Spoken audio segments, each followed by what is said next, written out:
Assalamualaikum warahmatullahi wabarakatuh. Kembali lagi ya, kita bertemu. Kali ini, Bang Bet akan menceritakan salah satu cerita yang pernah dialami oleh seseorang yang dikatakan pernah masuk ke dalam dunia gaib, di mana dunia itu dikatakan masih ada hingga sekarang. Sebuah dunia gaib yang memang sengaja dihilangkan. Cerita ini berasal dari salah satu narasumber yang dulunya pernah ikut membantu pencarian ketika ada salah satu warga desanya hilang di hutan lereng Gunung Gede. Lantas, bagaimanakah ceritanya? Simak video ini ya, dan selamat datang di channel Bang Bet Illustration.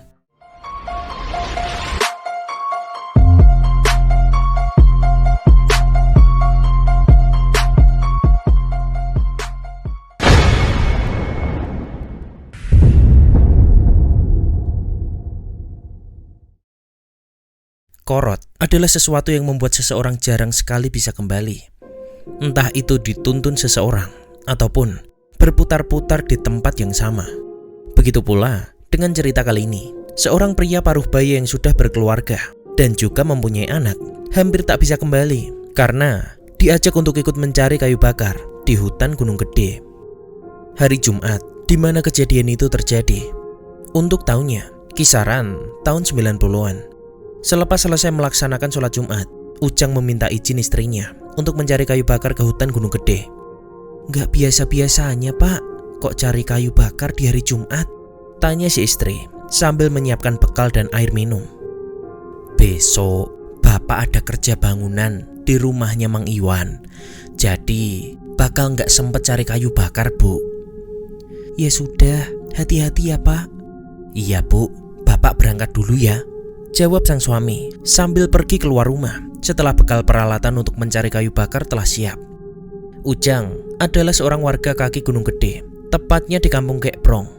Kayu bakar sudah menjadi bahan pokok di kala itu, karena kebanyakan warga masih memasak dengan menggunakan kayu bakar. Singkat cerita, berangkatlah Ujang menyusuri jalan setapak untuk pergi ke dalam hutan. Dan benar saja, di dalam hutan tak ada yang mencari kayu bakar, karena kebanyakan warga kalau pada hari Jumat jarang beraktivitas ke dalam hutan. Tak banyak pikir, Ujang pun langsung mengumpulkan kayu yang jatuh dari pohon. Satu persatu, dia mulai mengumpulkan. Tak ada yang aneh ketika dia sedang mengumpulkan kayu, selain fokus memilih batang yang bagus untuk digunakan memasak. Jang, seseorang menepuk pundak Ujang, dan itu membuat Ujang kaget karena tidak melihat kedatangannya. Kamu Rob, bikin kaget aja. Ternyata yang menepuk pundak Ujang adalah Robi, seorang tetangganya. Di sini kayu bakarnya jelek kalau buat masak. Noh, di sebelah sana pada bagus. Ayo ikut aku, ucap Robi sambil melangkah pergi tanpa menghiraukan Ujang yang ikut atau tidak. Ujang pun seakan terhipnotis dengan ucapan tetangganya. Dia mengikutinya tanpa banyak bertanya. Robi pun terus melangkah dan lebih masuk ke dalam hutan tanpa berhenti. Dan anehnya, Ujang terus mengikuti dari belakang. Ujang pergi mencari kayu bakar kurang lebih jam 2 siang. Setelah berada di dalam hutan dan tengah asik mencari kayu bakar, kemudian malah bertemu dengan si Robi dan diajak pergi ke dalam hutan yang katanya kayu bakarnya bagus. Meskipun hari sudah mulai gelap, Ujang masih saja mengikuti Robi dari belakang. Tak lama, malam pun datang. Hutan Gunung Gede begitu gelap gulita. Bahkan cahaya bulan pun tak bisa masuk karena rimbunnya pepohonan. Tapi Ujang masih saja berjalan, masih tanpa banyak pertanyaan. Sehingga suatu ketika Ujang tersandung sebuah akar pohon yang membuatnya terjatuh dan tersadar. Astagfirullahaladzim, Ujang beristighfar karena sekarang dia sudah menyadari keanehan yang sedang terjadi. Saya di mana? Bisik Ujang dalam hati sambil meraba saku celananya untuk menyalakan pemetik api. Ujang pun langsung tersungkur jatuh dan berlari tunggang langgang ketika pemetik api itu dia nyalakan. Karena tepat di hadapannya sudah berdiri satu sosok yang sangat menyeramkan. Matanya melotot dengan warna merah menyala, taring di kedua sisi mulutnya, dan lidah yang menjulur panjang keluar. Perutnya buncit dan hampir seluruh badannya dipenuhi dengan bulu. Sosok tersebut pun tertawa. Mau kemana kamu? Ikut denganku. Entah arah barat, timur, utara, atau selatan, jalan lari yang dia pilih. Yang jelas, Ujang terus berlari. Jatuh bangun tak terhitung jumlahnya, saking takutnya dia setelah melihat sosok itu. Dan yang membuat Ujang menambah kecepatan berlarinya adalah adanya suara yang sangat menggema dan terus-menerus memanggilnya. Ditambah, seperti pohon-pohon yang berjatuhan, seakan yang memanggilnya itu adalah makhluk tinggi besar yang tadi dia lihat. Ya Allah, apa salahku kok sampai terjadi hal seperti ini? Tolong selamatkan aku. Aku pengen pulang, bisik Ujang dalam hati, meminta pertolongan dari Tuhan. Hingga akhirnya Ujang tergelincir dan tak sadarkan diri. Kali ini dia benar-benar pingsan. Singkat cerita, perlahan Ujang membuka matanya. Ternyata saat itu hari sudah terang dan dia terbaring di atas ranjang. "Akang sudah siuman?" Ucapan merdu dari seorang perempuan cantik sambil mengobati luka di kakinya. "Aduh, pria Kang, Akang sekarang udah selamat. Semalam ayahnya tolongin Akang yang lagi dikejar hantu." Ucapan perempuan itu mengingatkan Ujang tentang kejadian semalam. "Oh, kamu sudah sadar," ucap seorang pria tua yang masuk ke dalam kamar. Ujang pun berusaha untuk duduk. "Kalau masih sakit, baringin dulu aja Kang." "Kok pakaian tuan rumahnya beda sama yang aku kenakan ya? Bangunan rumahnya juga klasik banget. Rumahnya juga seperti rumah zaman dulu," bisik Ujang dalam hati. "Pak, Mbak, saya di mana?" "Sekarang kamu berada di negeri yang dihilangkan, yaitu wilayah kerajaan Pajajaran." Ujang terdiam mendengar jawaban dari si kakek yang katanya kalau dia sedang berada di negeri yang dihilangkan. "Terus gimana caranya saya bisa pulang, Kek? Kalau saya masuk ke wilayah Pajajaran ini?"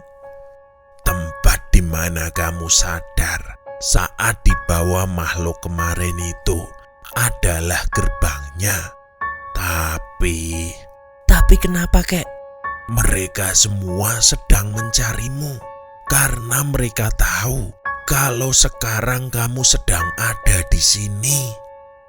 "Tapi apa salahku, Kek? Kok sampai kejadian seperti ini menimpa aku? Aku cuma warga kaki gunung biasa. Dan jikapun aku salah karena mengambil kayu bakar, tolong maafkan aku." Air mata mulai menetes dari ujung mata Ujang karena dia sendiri tak menyangka kalau dia masuk ke alam lain. "Kamu tidak salah. Yang salah itu mereka karena membawa kamu. Hanya karena mereka usil. Sekarang lebih baik sembuhkan lukamu. Di sini kamu aman. Setelah sembuh nanti, kamu saya antarkan pulang."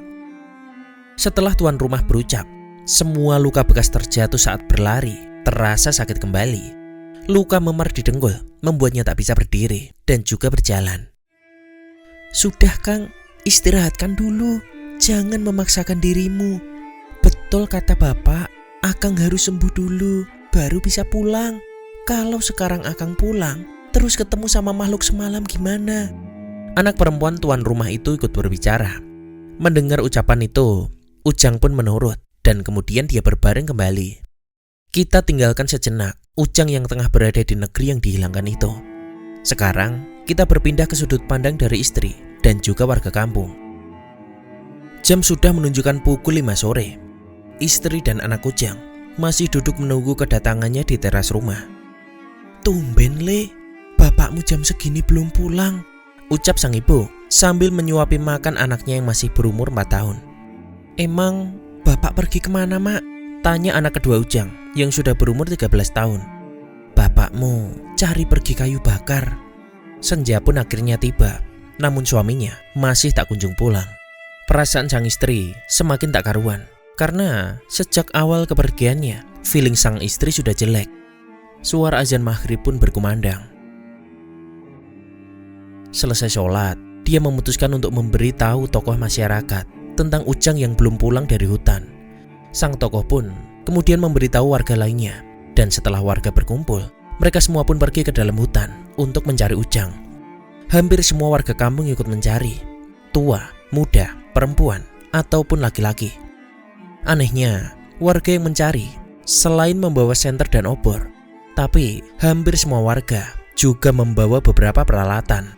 Beberapa dari alat-alat itu adalah halu, yaitu alat untuk menumbuk padi menjadi beras. Kemudian nyiru, alat untuk napi atau alat untuk memisahkan gabah dari beras. Kemudian piring dan sendok sambil diketok-ketok seperti tukang bakso. Sarung ataupun pakaian yang telah dibasahi. Pokoknya, semua kegiatan di waktu pagi hari, peralatannya mereka bawa ke dalam hutan. Gus, berang balikkan. Doi bangsa urang. Teriak semua warga sambil mencari Ujang ke dalam hutan. Kenapa kok pada bawa perabotan dapur ya? Terus kenapa kok cari orang hilang? Seperti kegiatan ibu-ibu di pagi hari? Tanya seorang pemuda kepada orang yang lebih tua. Konon katanya, sesepuh dulu itu kalau mencari orang hilang harus seperti kegiatan di waktu fajar. Maka orang hilang itu jikalau memang dibawa makhluk halus, atas izin Tuhan akan dikembalikan. Jawab salah satu warga. Lantunan azan subuh pun juga terus dikumandangkan. Padahal waktu pencarian oleh warga belum memasuki azan subuh. Bahkan perkiraan waktu itu masih jam 7 malam. Proses pencarian Ujang kala itu sangat kental dengan adat istiadat. Usut punya usut, ini bukanlah hal pertama kalinya terjadi. Tak sering, namun beberapa tahun sekali diperkirakan pernah terjadi. Dan alhamdulillahnya, orang yang hilang pun selalu dikembalikan. Walaupun dia sedikit linglung saat ditemukan. Sedikit harapan muncul saat salah seorang warga menemukan bekal yang dibawa oleh Ujang di salah satu tempat di hutan Gunung Gede. Dan penemuan itu membuat warga lain tambah semangat untuk mencari lagi dan berharap Ujang segera ditemukan. Cerita kali ini terjadi perbedaan waktu yang sangat jauh setiap detiknya. Entah bagaimana cara menjelaskannya. Intinya, waktu di alam manusia dan di alam gaib itu berbeda. Bisa jadi 1 detik di alam manusia, tapi bisa beberapa jam atau bahkan beberapa hari di alam gaib tempat Ujang berada. Kini kita kembali ke tempat Ujang yang berada di negeri yang sudah dihilangkan itu. Di hari itu, Ujang hanya terbaring di atas ranjang. Semua keperluan Ujang diurus oleh anak perempuan tuan rumah itu, dari makan hingga pergi ke kamar mandi. Siang pun kini berganti malam. Sejuk dan ademnya suasana di siang hari berubah menjadi mencekam di kala malam datang. Beberapa kali bumi bergetar seperti sedang terjadi gempa. Suara pohon berjatuhan seperti roboh. Dan yang paling membuat Ujang takut adalah suara menggema yang berasal dari luar rumah. Kembalikan mainanku, Ki. Kamu jangan ikut campur. Teriak salah satu sosok yang ada di luar rumah. Dan ternyata yang membuat bumi serasa gempa adalah sosok tersebut yang memang sangat tinggi besar. Jika kamu berani mengusik anak manusia ini, berarti kamu sudah berurusan denganku. Jawab si kakek. Ujang berusaha bangun, tapi anak perempuan itu langsung menghampiri. Akang jangan takut. Bapakku bukan orang sembarangan. Semua makhluk di luar rumah, walaupun ingin membawa Akang, tidak akan berani masuk ataupun membawa Akang. Percaya sama Nyai. Jelas perempuan itu berusaha menenangkan Ujang yang memang sudah ketakutan. Akang takut, Nyi. Sini, Nyai peluk biar Akang tenang. Dan hal tak terduga pun terjadi. Perempuan tersebut tiba-tiba langsung memeluk tangan Ujang yang sedang gemetaran. Aki, jangan ikut campur urusan kami. Kami hanya ingin mengambil mainan yang memang sengaja kami bawa dari alam manusia. Sejenak terdengar suara pintu kayu yang terbuka. Sudah ku bilang, jangan ganggu anak manusia ini. Suara menggema pun keluar dari mulut si bapak. Namun anehnya, setelah mengucapkan itu, terdengar auman harimau yang sangat-sangat lantang. Itu ada suara harimau, tanya Ujang kepada si perempuan. Itu bapak saya, Kang. Kalau bukan karena kamu yang menghalangi, pasti akan kuambil paksa dan kurusak kampung ini. Suara itu sangat menggema dengan nada yang sangat marah juga. Jangan pernah kamu mengusik bangsa manusia. Kamu juga mengapa membantu bangsa manusia? Sudah tahu beda alam, dasar harimau tua. Saya bangsa manusia yang patuh kepada raja dan taat kepada Tuhan. Sampai saat ini kami ada, hanya saja tidak terlihat. Bukan seperti kalian. Jawab tegas si bapak tua. Semua makhluk menyeramkan itu hanya berargumentasi dan juga menggertak, tapi tidak ada yang berani menyerang. Pergilah, pokoknya bangsa manusia ini akan saya pulangkan. Jawab makhluk itu sambil menggeram kesal. Mereka pun kemudian pergi. Setelah semua makhluk pergi, bapak tua itu pun tak langsung masuk ke rumah, melainkan langsung pergi ke rumah salah seorang tetua kampung. Tak lama berselang, dia pun kembali ke rumah. Bapak habis dari mana? Habis dari rumahnya Raden Surya Kencana.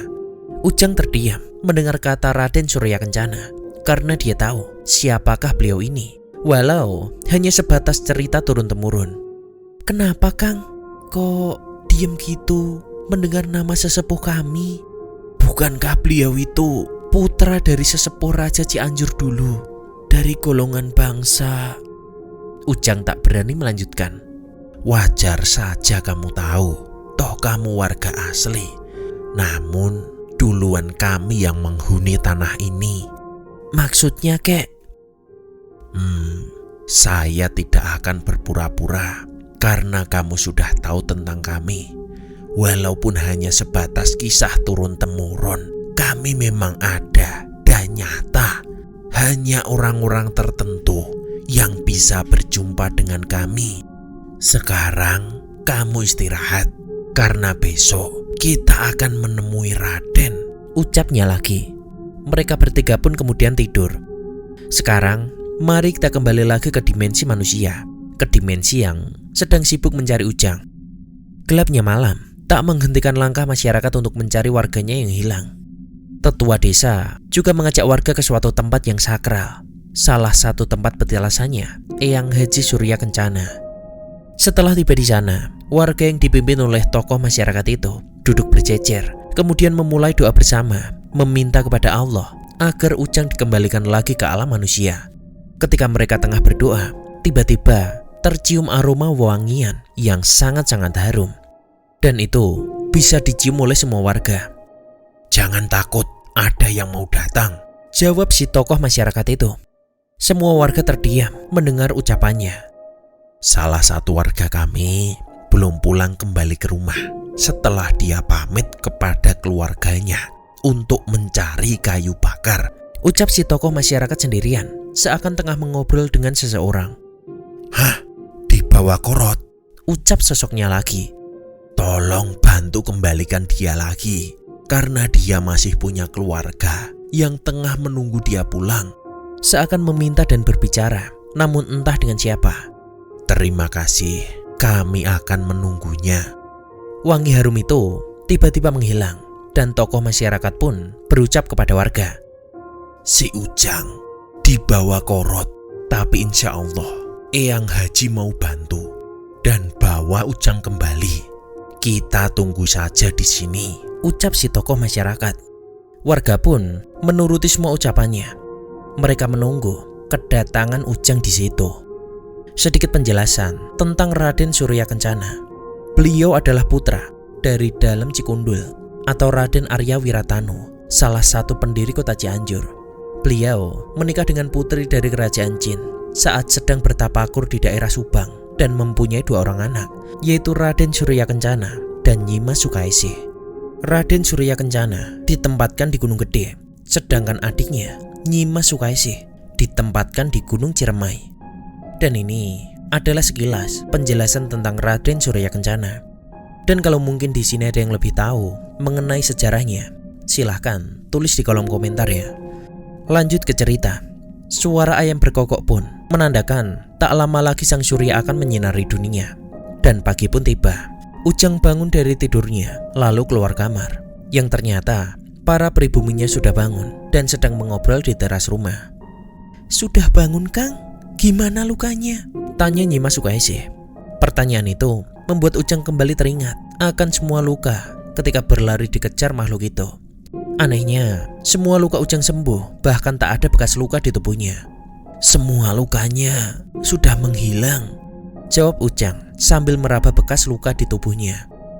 Kok bisa secepat itu ya sembuhnya? Atas kehendak Tuhan, lukamu langsung sembuh, Jang. Obat yang dibalurkan itu hanya sebatas usaha manusia. Iya kek, terima kasih sudah bantu saya, sudah merawat saya, dan dibolehkan tinggal di sini.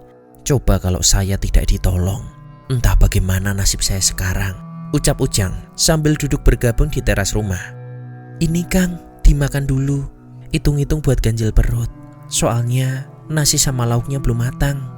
Nyimas memberikan air teh hangat sembari ditemani singkong bakar dan juga gula merah sembari menikmati keindahan alam pagi hari di depan rumah. Terima kasih Nyi. Pak, saya mau pulang, ucap Ujang membuka pembicaraan. Nanti habis makan kita ke rumah Raden. Ada satu hal yang ingin ditanyakan. Tapi beliau mau tanya apa ya? Kok saya jadi takut? Jika kamu tidak salah, kenapa harus takut? Tapi kalau memang kamu salah, kamu akan ditinggal di sini untuk selamanya. Saya hanya manusia biasa kek, penduduk asli kaki gunung yang biasanya ngambil kayu bakar untuk masak. Izin tidak sama yang punya.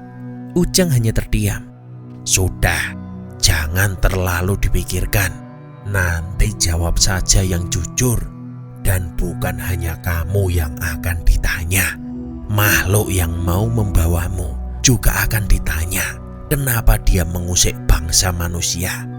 Tentunya dia akan menyalahkanmu dengan berbagai alasan. Terus saya harus gimana kek? Sudah kubilang, jawab saja yang jujur. Raden adalah orang yang bijaksana dan tentunya dia lebih tahu mana yang salah dan mana yang benar. Setelah beberapa saat, Nyimas pun datang dan mengajak mereka untuk makan. Mereka bertiga pun makan bersama di dapur. Setelah selesai, mereka kemudian pergi ke rumah sesepuh, yaitu Raden Surya Kencana. Singkatnya, sampailah mereka bertiga di depan pagar rumah Raden Surya Kencana, yang ternyata di halaman depannya ada sebuah balai yang cukup luas. Di sana ada 3 sosok yang sangat menyeramkan, tengah berbicara dengan seorang pria paruhbaya yang penuh wibawa. Lambaian tangan dari pria paruhbaya itu menandakannya untuk diperbolehkan masuk ke dalam. Assalamualaikum, ucapan salam dari kakek saat sudah berada di depan balai itu. Belum sempat dijawab, salah satu sosok menyeramkan langsung berkata, Dia orangnya Raden. Dia selalu menebang pohon, merusak hutan, hampir gundul pepohonan yang telah berusia ribuan tahun ditebang olehnya. Saya punya buktinya. Di hutan sebelah sana banyak pohon yang ditebang, diambil kayunya. Makanya saya mau membawanya untuk diserahkan pada Raden. Ucapan makhluk menyeramkan itu membuat Ujang terdiam dan juga menyadari bahwa hutan di bawah kaki gunung memang sudah mulai gundul karena banyak yang mencuri kayunya. Meskipun bukan Ujang yang menebangnya. Karena penduduk sekitar masih menjaga keasrian hutan, hanya mengambil kayu bakar yang terjatuh rantingnya. Waalaikumsalam. Silahkan duduk. Jawaban pria paruhbaya itu, yang ternyata beliau adalah Eyang Prabu Surya Kencana. Sendiko dawuh, Eyang. Setelah duduk, kakek pun membuka pembicaraan. Ini adalah orang yang masuk ke dalam desa karena dikejar mereka, Raden, ucap kakek sambil melirik kepada Ujang. Kenapa kamu bisa masuk ke dimensi ini? Coba jelaskan. Saya terima salah karena sudah mengambil ranting kayu bakar tanpa izin.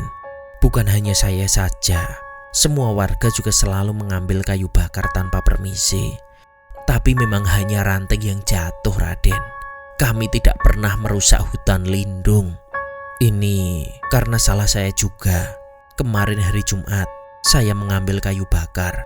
Saya tidak menuruti ucapan tetua kampung. Hari Jumat lebih baik beraktivitas di kampung, jangan masuk ke dalam hutan. Teruskan. Saya waktu itu seperti diajak tetangga saya waktu saya tengah mengumpulkan kayu.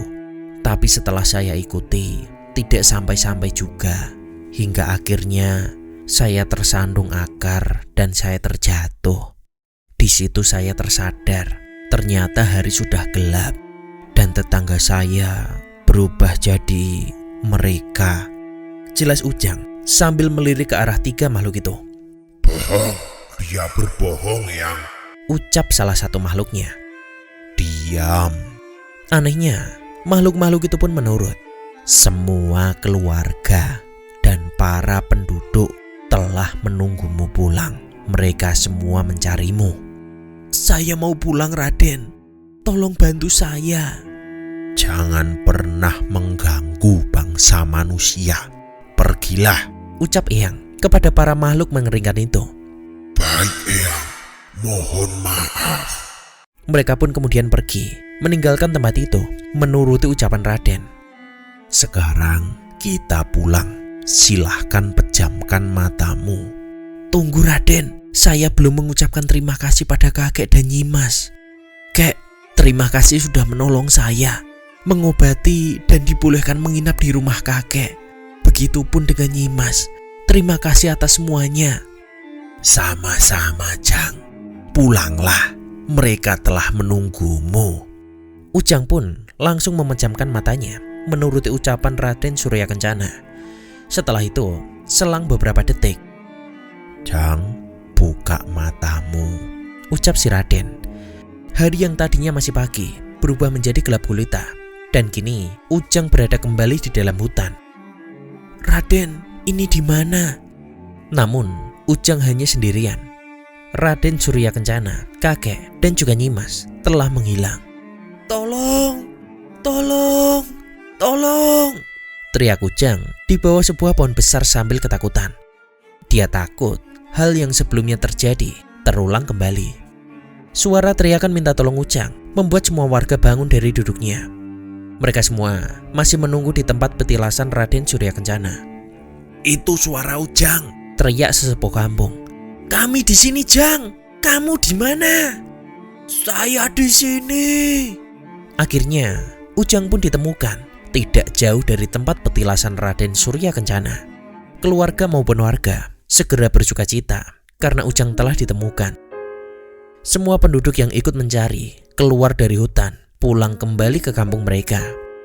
Ujang pun ditemukan dalam keadaan sehat walafiat. Sekian cerita yang bisa Bang Bes sampaikan. Untuk teman-teman, bebas kalian memilih, kalian mau percaya atau tidak percaya. Yang jelas, hal gaib itu nyata adanya, dan kita semua memang wajib untuk mengimaninya.